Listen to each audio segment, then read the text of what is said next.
Well, hey, this is the Beyond the Dojo podcast. I'm Lauren, I'm Jeremiah. and this is the first episode that we have filmed. In what, a year and a half? Yes, a year and a half. Wow. It's very sad to me that we did not even get a chance, in quotes, to film a single episode in 2025. Yeah, we were busy expanding the business and creating life. Yes, obviously, this is not my belly. This is a baby that I'm wearing on me. I'm trying to keep calm. So if there are random cuts or changes of subject in the middle of the podcast, it's because the baby started crying and we forgot what we were talking about. Yeah, well, that's normal for us anyways, right? To forget what we're talking about? No, just rabbit trolling things. Oh, yeah, we're very good at that. No. Yeah, it creates lots of arguments, but also great ideas. We could be diagnosed like ADHD or something. I think everybody's got a little touch of that somewhere, so I don't really think it's diagnosable, but it's definitely touch of autism. Touch of autism. Jeremiah thinks I'm autistic. I said you think I'm autistic. Yeah. I probably am a little bit there somewhere related. More autistic than I am. Artistic.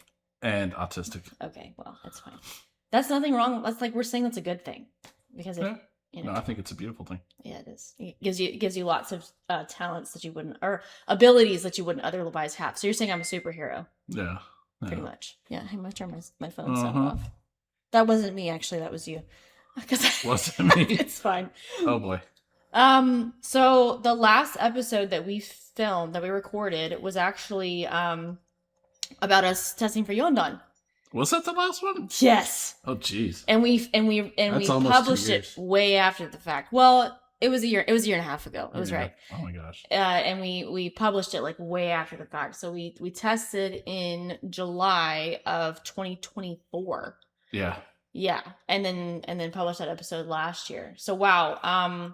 So let's talk about that time period. So, some of the last episodes that we had filmed, we were actually getting into a new space. So if you're new to our podcast or if you skipped some episodes, we went through this brief period where we very unexpectedly had to leave our dojo that we had invested a lot of time into, a lot of money into. We had completely renovated the space.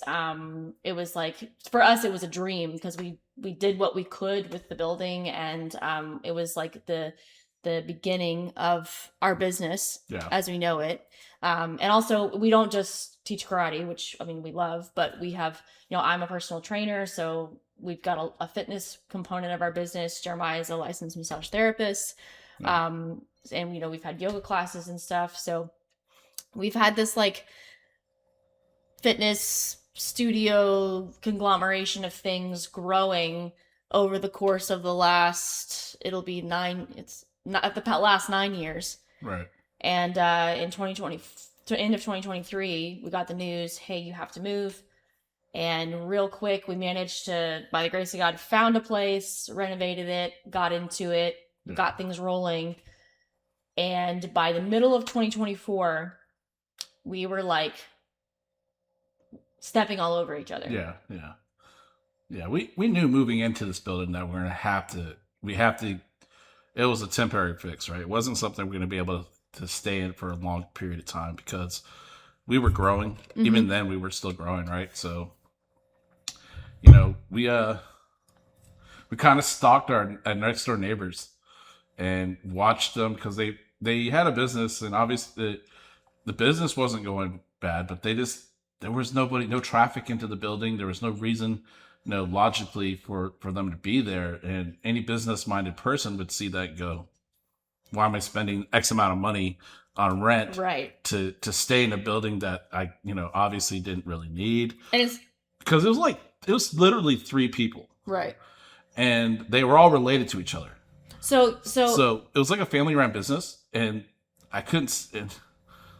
And honestly, they showed up they were in their pajamas and stuff. It wasn't like they were very... Well, so there's a couple things behind that, though, before we started, stalking them, the timeline-wise. Wow. So there was another building that we had been looking at, and we're like, what is the possibility over on the way out of town? Yeah.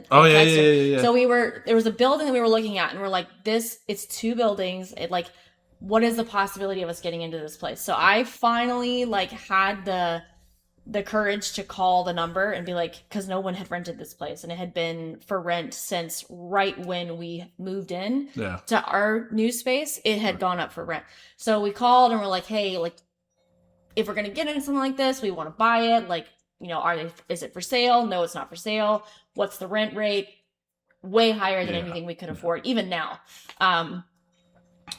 And then I remember like pulling up in the parking lot one day and I was walking to our facility because these people next door that Jeremiah talked about us stalking, they were like terrible neighbors. Yeah, they're not friendly. They kept to themselves. They didn't really talk to anybody. They got really angry at us because we had a yoga class at 6 a.m. And when they showed up for work at like 7, some of our students were parked in their spots. Yeah. Threatened to have them towed. Okay. Told us on a Friday, hey, you can't do this. Right. Before we could even see him and any of our clients, they threatened and yelled at one of our clients Monday morning. Well, they yelled at me too. Yelled at Lauren. It was like they told us on a Friday afternoon, right? And then a Monday morning it happened. It was who? It was pretty wild. It was like we hardly ever even know when you're here. So how would anyone know that it was your parking spot? No one knew that the parking spots were assigned. But right. Anyway, but I after going through all of that and all the drama with them, and I'm like, we do not want to be a dramatic business. We're not trying to cause problems with people. It's just ridiculous. I was like walking across the parking lot one day into the dojo, and I like looked up at the buildings, and I was like, why couldn't we rent more than one of these units? Yeah. Like this other business rents, and these are not connected units. These are all like individual buildings. Right. I'm like, well, they rent 2 buildings. What if we rented 2 buildings? And like moved the dojo? Because keep in mind, the building that we were in first, we were trying to stuff everything in here. So one little like 160 square foot space was my training area. And right. I mean, that's not a lot of space.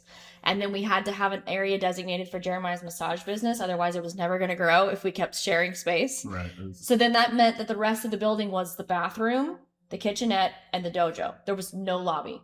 Like literally waiting for one service or another. If someone came in at 10 o'clock in the morning during the morning karate class for a massage, they were having to sit on a bench out in the dojo while the class was going on, waiting to get into the massage room or waiting for me. I mean, it was chaos. It was absolute chaos. And we weren't able to grow like any of the fitness stuff because we had to use the fitness area as a lobby, like warm-up area and place for our first daughter to hang out while we were having karate classes going on. So we couldn't allow fitness stuff. It was a huge mess. It was a blessing to see that. Well, you couldn't really miss it. That it's going to be detrimental to our business. Yeah. If we continue to do that. It was obvious that, hey, this is not going to work. We're not even going to be able to sustain ourselves. We're going to lose business because of this. And, fortunately enough, I think it was what fall of 2024? So, the first week of December. I think it's actually her birthday. I sent a text to the owner because I showed up for work one day and I was like, oh my God, the neighbors are moving out. And so I texted the owner and I said, hey, just as a reminder, because I'd already texted him. I'm like, just as a reminder, if the building next door comes open, we're interested. And he's like, why would you think that? Like, there's nothing. I've never heard anything. I haven't been notified. There's nothing like it was almost like he's shrugging us off, like saying, yeah, okay, sure, but it's not available. A couple days later, I get a phone call and he's like, oh my God, they're moving out. They're literally breaking their lease and moving out. And he's like, they're supposed to be like auto renewed and they didn't give us notice and whatever. And he was like, but if you guys want it. Yeah. So you can have it. Yeah. Maybe we take a break and walk over there and give it a little shine. Well, it's because it's audio. Or I'll do a video of the just a little peek, like panoramic. I'll insert a photo here. Yeah. Again, I'm late on everything. It's fine. But so we got started. Yeah. Gosh, that other building, it turned out really nice. Nice. So what number of dojo is this that we renovated? That's 4. No, it's more than that. Because you renovated on 40. Yeah. And then we renovated on Mary Camp.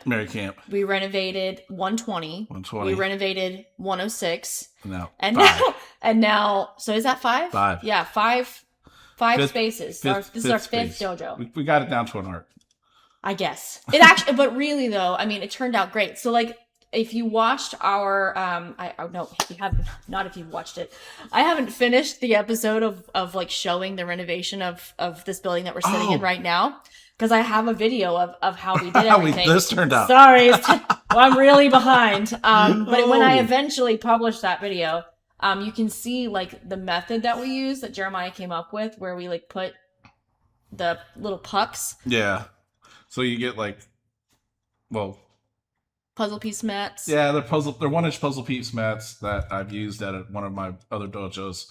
Really didn't want to get rid of it. Kind of a pseudo hoarder in a way. And I hoarded them and I kept on moving them, thinking I could use them. And finally decided I could cut 4-inch rounds out of the mats and glue them to the bottom of like plywood or OSB and separate it and put them on square foot, like corners. And it worked great for a floating floor. Like it's nice and flexible, but it's not too flexible and it's not too stiff. It's not bad on the joints. And I think we mastered the technique at the last one. I think it turned out freaking phenomenal. Phenomenal, right? So we did OSB with hardboard on top. But that's not what we did in this dojo. So when we were in this one where we got overcrowded, we used plywood. Really crappy plywood. Subflooring plywood with the tongue and groove. And then we just peel and stick freaking flooring. Laminate stuff. Or vinyl. Peel and stick vinyl. Well, that's, we had 1 month to get this up and going before we could go. It was literally like panic mode. It was it was a rush job. But we knew that. And we were like, we'll eventually like figure it out, but this is not permanent. Like we've got to get something more permanent. And and it like the puck thing worked, but I don't know, it was your idea to use the OSB board? Well, because when we went to redo the other building, the prices of plywood was so ridiculously high. It was cheaper to use. It was easier to use. It was cheaper to use the OSB by like half price. Yeah, it was like $50 almost for a plywood, and it was like $20 some for the OSB. Right. Oh so it was way cheaper. It was way cheaper. But dude, like when we put it together, when we did the plywood, I am so not kidding. Like you would think it was hilarious. We had like 4 or 5 of us in here with ratchet straps and all kinds of pry bars, just trying to get the plywood tongue and groove to actually match in. Yeah, because it was like broken apart in pieces. The OSB, Jeremiah and I did it ourselves, like on a Sunday. Slid right in. That's the thing about like I guess manufacturer boarding like that. It's made to kind of go together. There's no natural flaw, I guess. Right. There's no natural like wanting to bow or how there wasn't any bowing. And the main thing was the tongues and the grooves were intact. Yeah, like that was the biggest part. Is like we were able to slide them right in, and poor Naomi's over like playing on our daughter was like playing on a tablet while we're trying to get this done. We're like, just a little longer, it's fine. Lights aren't even on in the building. We're like doing it halfway in the dark, but yeah, we came up with this really cool design. So I was saying to Jeremiah, I'm like, I think we really need to designate a specific area as a lobby area. And we kind of went back and forth on it. And he was like, well, maybe we should go on the opposite side of the dojo. I'm like, I don't want people walking across the room. And then there's this thing of like, how do people access the bathroom? So the design that I came up with is you walk in the building, it's all handicap accessible. So there's plenty of space to get through the door. You can turn, you go around. So all of that is like the original floor with our laminate stuff that we had chosen to go on top of it. And then the rest of the floor is elevated. So we were able to elevate that floor. My dad my dad cut pieces to go around the edges, and then we like made it a different color so people don't trip and kill themselves.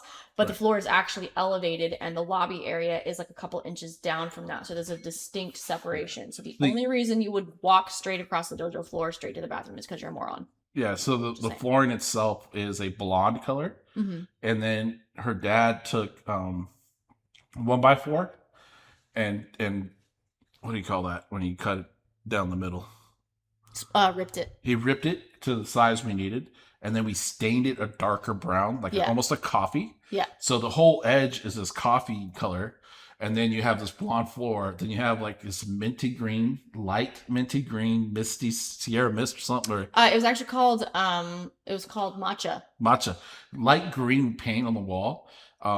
And then the flooring that wasn't raised, we just used the same flooring, the same blonde flooring, pergola flooring, and we used that to finish the room. Oh, And and it works. It Yeah. really does. it was like a lighter, more mature color scheme from our original dojo. So our Yeah. original dojo was like a little bit of a brighter green and like a harsher yellow flooring. Right. This is a much more like Zen version of that. When we As got, zen as we get. as zen as we can get, with female influence. And also, like, I hated the color that we ended up doing the quick fix dojo. It Yeah. was like gray walls, gray floor. I was like, I hate this Yeah. dojo. I hate this building. I hate this. We have corner shelves, and that's a darker wood. Yeah, I cut these it's- shelves out it's- of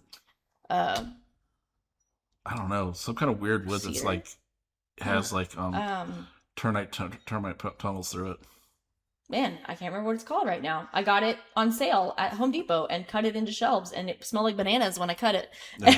It's gorgeous. But anyway, we got those shelves that we were able to reuse, and the Yep. big thing that I really liked is we got if you're familiar with IKEA Kallax cubbies, we actually use the cubbies as a dividing wall. So rather than actually putting like a separating wall in between the lobby and the dojo floor, we use these Kallax cubbies because you can kind of see through them because there's no back. You can actually see through them or over them to watch students, but it's just enough separation where like it does It separates sort the of activities. stop it separates the activities, and it kind of stops the audio overload a little bit. We still have to do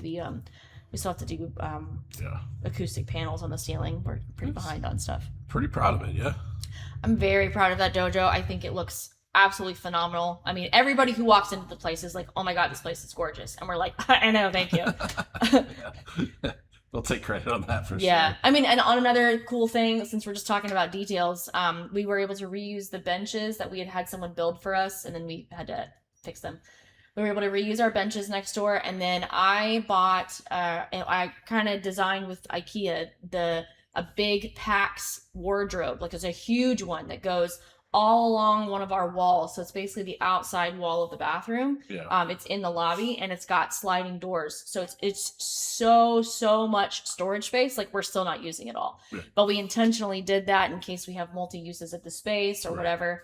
Right. But that's been incredible because I can't stand clutter in the dojo. Like, it drives me crazy. Sorry if your dojo is cluttered. I hate that.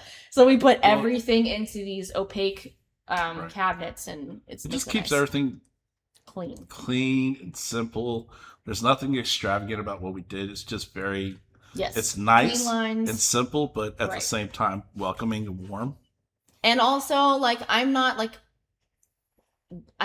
deeply versed on feng shui, but there's also a bit of that. Like, when it comes to furniture arrangement and design, I am all about like flows of a room and things that make sense, and using furniture or otherwise to encapsulate like so like the lobby area is obviously like cluttered and chaotic and whatever, but it's distinctly separate from the dojo. Like, that was really important to me.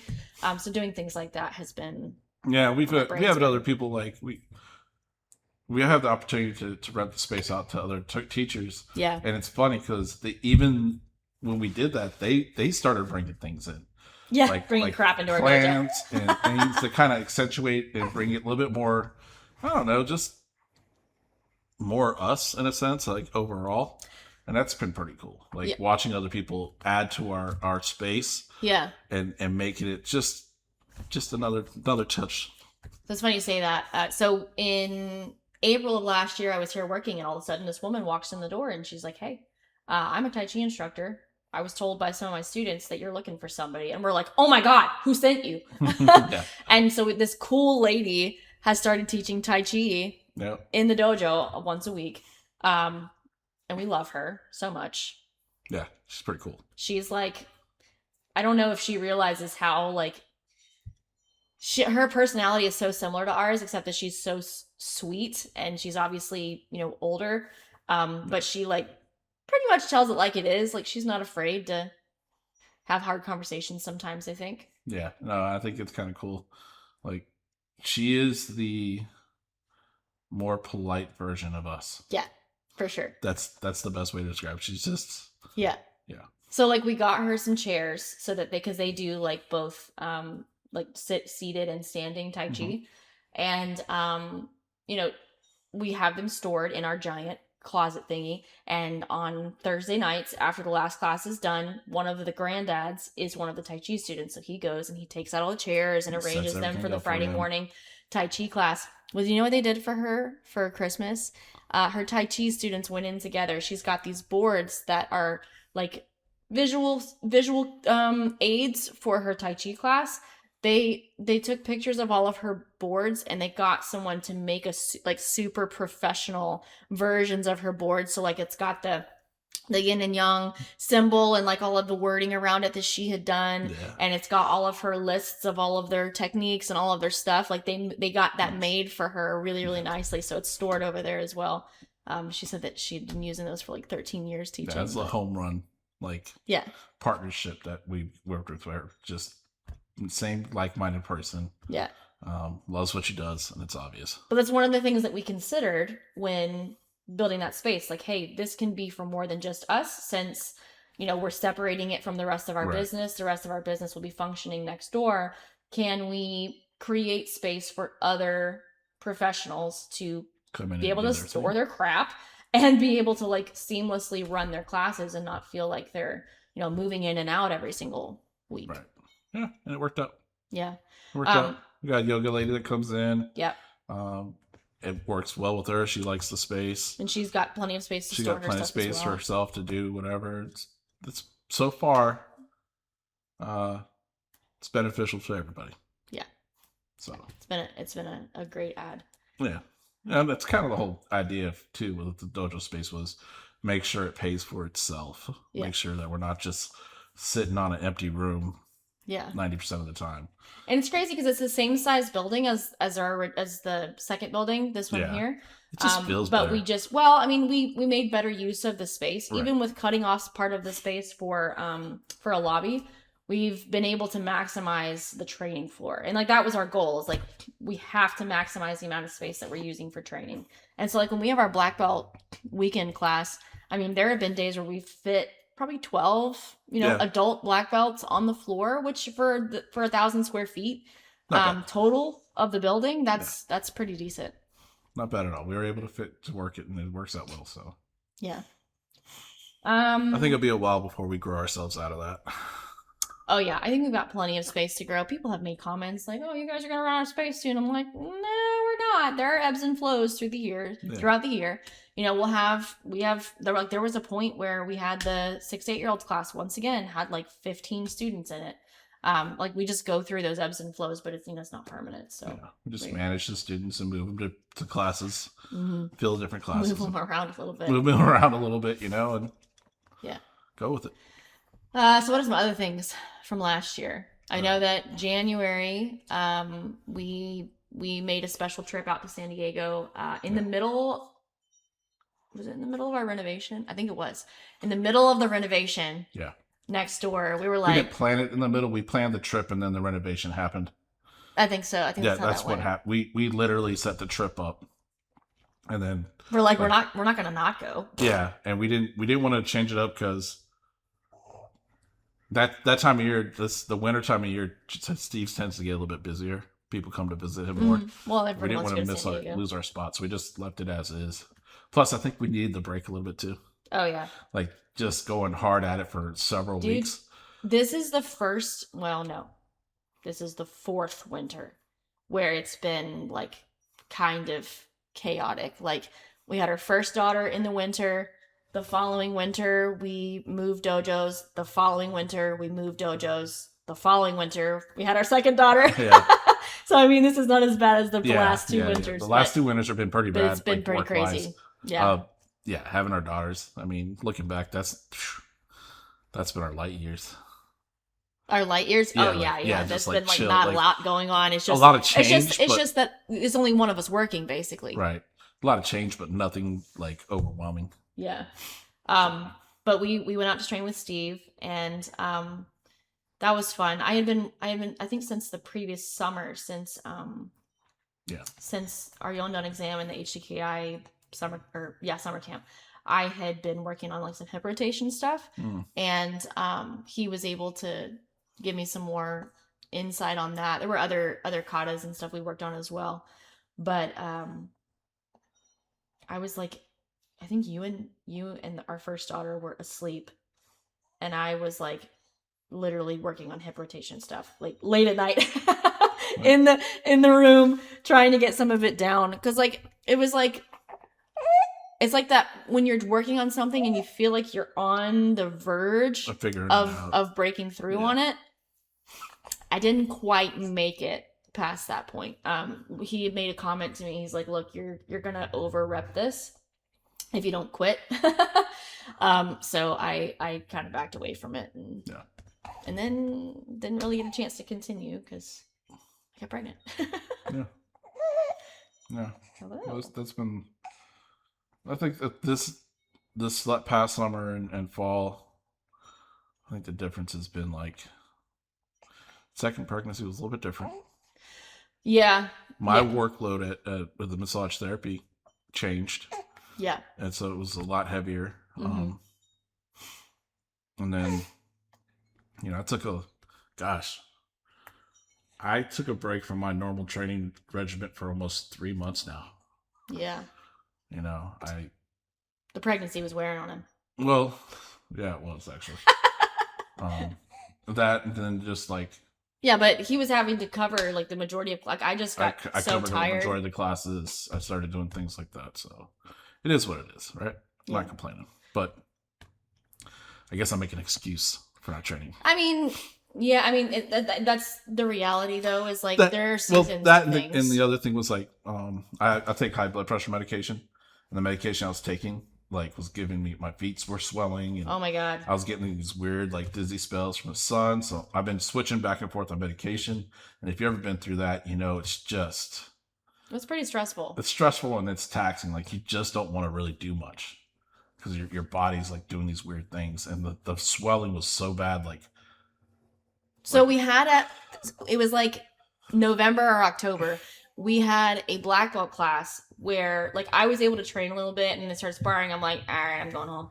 So they were whacking the crap out of each other. This was on a Saturday. By Tuesday night, I remember this distinctly because I thought maybe it had to do with the class, because they got their legs beat up all the heck.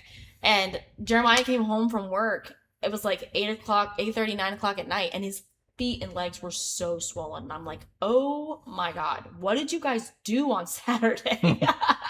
It wasn't that though. It's just figured come to find out it was my medication. So yeah, I think we have it figured out. We'll know more. Yeah, hopefully. Yeah. So, but let's see. That was January. I mean, obviously we kind of skipped to the end of the year, but we also went out to San Diego in the summer. This past while summer, I was like 4 or 5 months pregnant, right. I guess. And that was fun. There was quite a few people. I don't think there was quite as many as last year. Interesting venue, but that was pretty fun. Yeah, good. More. We didn't get to stay after. More Americans than there was Europeans. I think the last time there was not that we don't like you Europeans. More stuff, Europeans, and then a different feel too, right? Just a different. Every seminar or every camp has a different feel. So yeah, it is what it is. And I think are those the only? Oh, we went to Florida Winter Keiko, I think. Yeah. Didn't we in February? In February. Yeah. Yep. And are those the only seminars we haven't done much of that. We suck. Sorry, guys. Well, sorry you haven't seen us at seminars. No, just, not that we wouldn't want to go to more. It's just. When you spend literally like the entire year pregnant, you kind of have to like pick and choose where you go. Where to go, what you want to do. Do everything. So Jeremiah got to teach a little bit outside of the dojo last year. With the first one being in January. That was while we were in the middle of renovating, right before we went to see Steve. No. Yeah. Yeah. Yeah, because I remember I asked them this, if deliberately, if your class could be earlier in the week, So that we could leave. Yeah. So yeah, just learning how to do that is a little different when you're at your own dojo teaching. It's kind of, you have a comfort level because you kind of know where everybody is and what they need to work on, and what their goal is, But when you're teaching in front of people, you don't really know. You don't know their abilities, you know their rank or anything, and you try to give them something that everybody could enjoy. And then you're also doing it over Zoom, and you can't really see people to get I feedback. hate being on Zoom, man. I really It does do. kind of suck. It's so much easier in person to teach because you can be hands on a little bit more. You can see what they're doing, you can see the reaction to it, but that's a lesson learned. I mean, it's part of what we do nowadays. Do you remember what you taught? Yeah, hip rotation. Yeah. Hip rotation was the class, and just going through different varied things and taking one principle of it was hip hand timing to be together, and leg drive, and just talking about the different aspects of hip rotation and keeping it as simple as possible, but giving enough depth to where everybody can enjoy it, and it's not just this boring stuff over and over again. That was the goal. That was the goal. The lesson I learned was towards the end, I wanted to make it a little bit more challenging, and I had an idea for a combo that I did not completely do a good job of like getting it down and performing it well. And I saw that it didn't go anywhere. So I had to just literally drop it and do something else. And just to kind of, I didn't want that to be the thing that people remembered about the class. It was like this hard combo. Even though it was interesting to do, it was still like, dude, you know how common that is of teachers listen, I'm not embarrassed. I know things flop all the time. If you're been teaching long enough, you have classes that just flop. Mm-hmm. And there's nothing you can do about it. You just kind of go, okay, and you move on, or you pivot right in the middle of it and do something different. Mm-hmm. And it's not a big deal. You don't not everything's a home run. Not everything is a touchdown. You have to kind of recognize it really quickly and go, not today. And what I recognized was I didn't do the combo. I don't think I performed it well enough for people to understand exactly what I wanted. Yeah, well, I mean, I think sometimes if the combo, like this, I've seen this with many instructors and even ones within our own dojo, like black belts within our own dojo. If it gets so cluttered, if it gets so busy of a combo that you can't keep it straight, like left and right sides, or what the principle is one side to the other, things are getting mixed up. That's obviously a problem. So I think that's usually where the issue lies, is like if it's just got too much going on. Then you gotta be careful. Exactly. No, you're absolutely 100% right. But lesson learned. Yeah. I thought it was good, and I think everybody else who attended said it was a good class. Yeah. Well, and then the other thing was I got to teach in Alabama for the winter Keiko in November, the HDKI winter camp. We were afraid for me to go to this one because I was so pregnant. Yeah, it was literally like it worked out to be a month. Yeah, I didn't even give birth for almost like 3.5 weeks after that. Yeah, 3 weeks after that, or 4 weeks after that, I guess. Yeah. But I was afraid to go, so I didn't go. And I don't really blame her. It's the first time we didn't go to a seminar together in what you said, 10 years? Yeah, that was the first seminar that one of us went to without the other since we've been together. Yeah, so that was tough. Yeah, that was hard. That was hard for me. Yeah. But I got to teach at the 30-minute session, and it was good. It's good. We're HDKI USA is still a small group. We got some key players in there that are starting to build some momentum and have some growth. That's fun. Something new, different aspect of karate.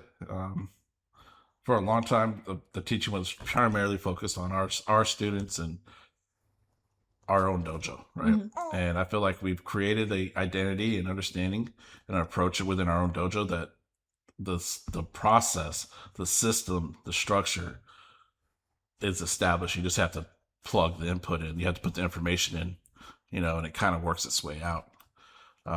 So this whole teaching outside of the dojo and being part of a leadership group of an organization is new and different. They have Jeremiah's on the enjoyable executive moments, but then it's not always fun. So yeah, I think it's just a different aspect of our karate life. yeah, Especially if you're teaching and training all your life. yeah. Eventually you're going to get to a point where it's beyond your dojo. Yes, beyond your dojo. And we have come full circle. Podcast over. Bye. Just kidding. Jeremiah's on the executive committee for HKI USA now, so he's trying to give his 2 cents. It's We got a lot of cents to give. No, I think, well, You got to take we get a lot. We have a different perspective.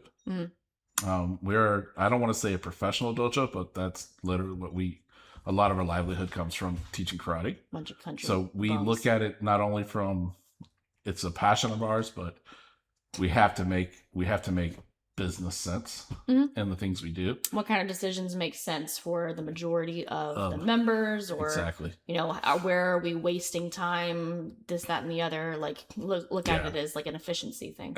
And I think, compared to most of the other dojos in our organization, we're different in that aspect. So, yeah, but also knowing that we're the outliers. Approaching it from when we're trying to make connections with other dojos, whether it's through HK USA or otherwise, keeping in mind, like, for most people, this is like their club. Right. So like, how do we help in that perspective versus like, we're doing this as part of our business. So it's a little it's a livelihood. So yeah. Interesting. It's fun. Always learning. Yeah. Just another aspect of karate. Yeah. I'm trying to think if there's anything else over the last year that is significant. I'm sure that there would have been plenty of. I have a huge list of podcast topics. Like, I keep it. It's a running list. I add to it all the time.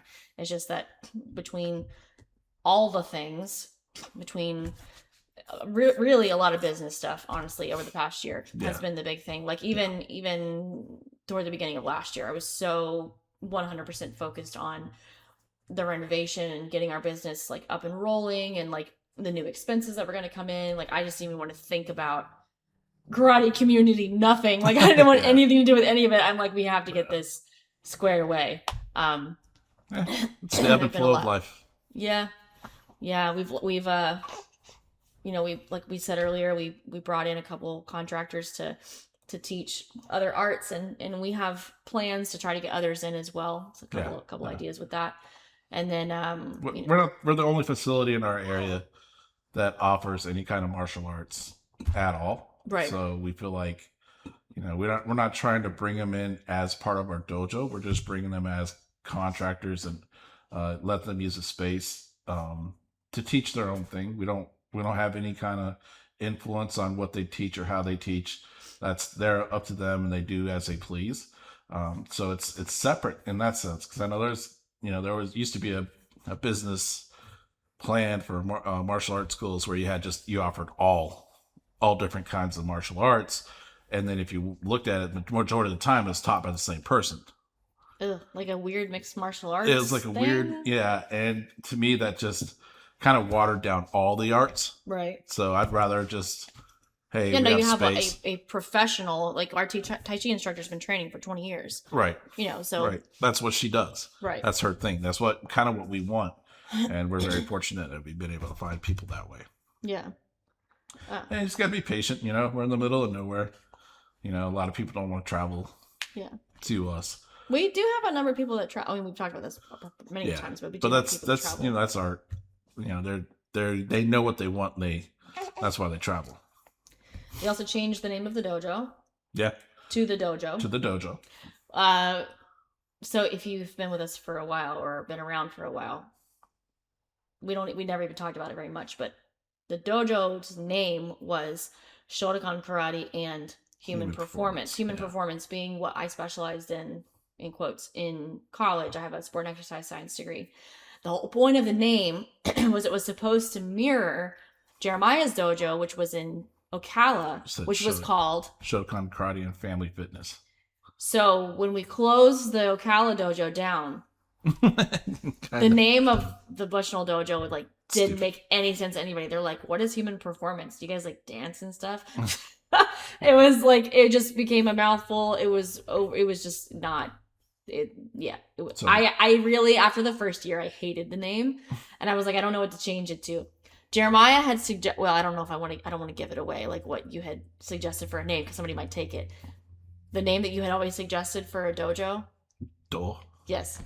Yeah. But I was like, if we name it that, literally no one's gonna know how to pronounce that. They're gonna call it do. Do. Yeah.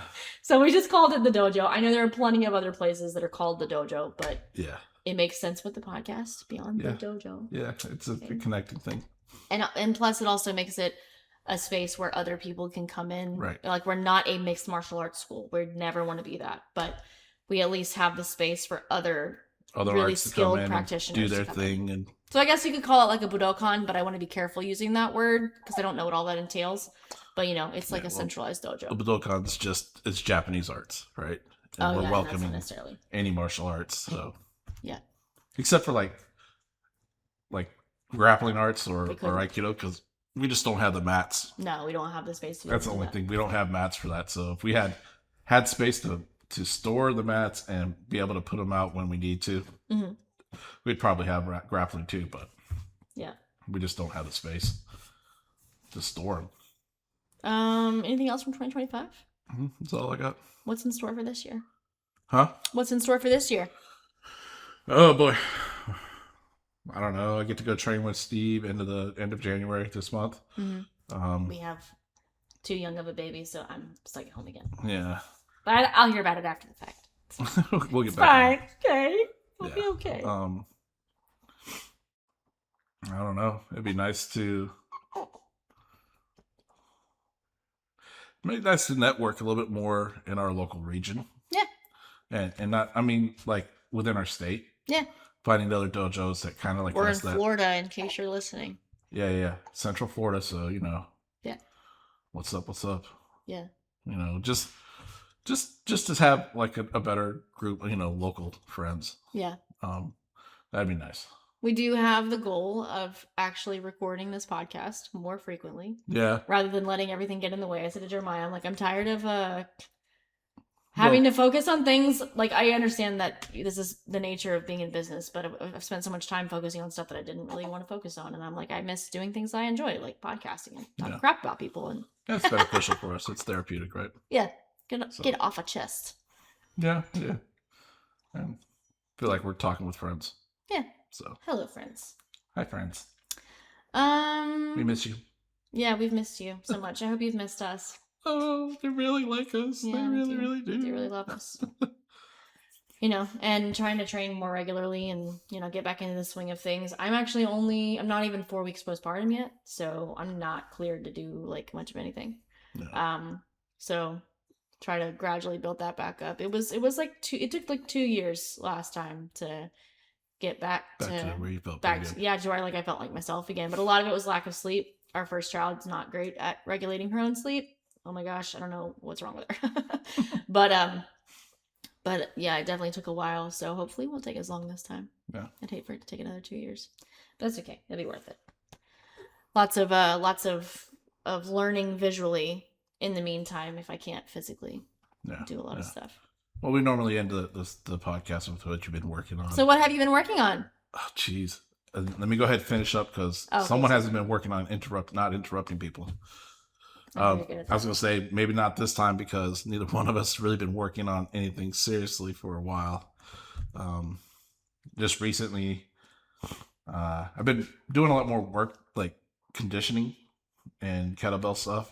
And it feels good. So, and recently got back into watching all the videos of Steve on YouTube again. Just kind of getting refreshed and motivated. It's kind of easier than towards the end of the training, before I took a longer break. It was hard to stay motivated. It was a grind. I didn't really feel like there was. When you're on a plateau for so long, it becomes a plane, and you just don't feel like there's ever going to be any change, and this is all you got. It's hard to stay motivated, I get that. and to take the break and come back and be like, you know what? doesn't matter, you know, some progress is better than no progress. And what I've noticed is like some aspects of my karate I can feel like I'm doing better, and some aspects I obviously know I've gotten worse at. So, when I say I haven't been training, I still teach 4 nights a week. Mm-hmm. I still teach karate. I'm still demonstrating, but I'm not working on my own karate, not working on things I want to work on to improve. And there's a big difference there. Any of y'all that know, that have been training for a while, know the difference. It's, you know, it's hard. So yeah, I've debated on whether or not I want to do an entire episode on second pregnancy. Probably nobody wants to hear that, but I'll just throw this out there. Early in this pregnancy, my coordination of movement with my abdominals and core totally went hey, like I would watch myself in the mirror not be able to coordinate abdominal contractions with rotations or other movements, because whenever you're pregnant, usually in subsequent pregnancies you get bigger faster, and that's definitely what happened. Like I did end up a little bit, like not weight wise, I ended up about the same, but my belly was just a lot bigger. Everything was way more stretched out, and it was very difficult to coordinate early on. So I did not train as long this time. I guess I'm just jumping into what I'm working on. Excuse me, I cut you off. go ahead. No, go ahead. All right. It's so commonplace, man. I'm just used to it now. I'm just flowing with it, man. I just don't get offended anymore. I don't even get offended anymore. I'm just like, she's just talking. I'm not cutting you off. This is just part. I'm just an extra on this podcast. I'm really not a character. So me and the little one are the main characters. You're the main character. I was just thinking earlier. I was like, if somebody went through and actually calculated how much time I talk versus you talk, it's easily 2/3 to a third. Yeah, easy. That's a woman thing, though. It's not really. It's not a me thing, okay? It's a woman thing, all right? It's natural. Yeah, but I lost coordination really early, and I wasn't able to continue on karate training. Like, with my first pregnancy, I didn't have any responsibilities except for myself. So I was able to train every single week. But with having a toddler, and then also being pregnant, we have to alternate weeks. Yeah. And you go downhill really fast whenever you're pregnant and trying to keep a training schedule, but it's not every week, and then you feel like garbage and all of that stuff. So I really wasn't able to continue nearly as long this time. I stopped a lot earlier, but I was able to strength train longer, which was weird. So maybe it was just because I had more energy, but I was able to strength train up until a couple weeks before. The only reason I stopped is because I thought I was about to go into labor, and I didn't want to be sore going into labor. That's a whole other story that we're probably not going to share, but anyway, but so it was definitely a different experience. But I was able to start, within reason, strength training, like, coordination, things, whatever, within a week and a half after giving birth. And last time it was 4 weeks. So, I mean, I think I'm doing all right. We'll see how it turns out. Hey. Yeah. So anyway, nice to have you guys. Thanks for sitting with us. This is our lobby of our gym, by the way. We never even said that. What turned into our gym? We have a gym behind the camera, and Jeremiah's massage room is there. Yep. This is our lobby and office. Not a designated podcast studio, but maybe it will be. Could be. Looks nice. I mean, it works. Leather couch from Amazon. I maybe get different couch because it looks like I'm laying back like this. You always look like that. No, but it's because I got a big gut, dude. No, I think all couches like lean back a little bit, so you're just like hanging out. And I'm not even leaning against the back of the chair. I usually can't reach the back of chairs. It's part of the problem. Okay, we should probably stop talking now. Yeah. So, bye. Bye.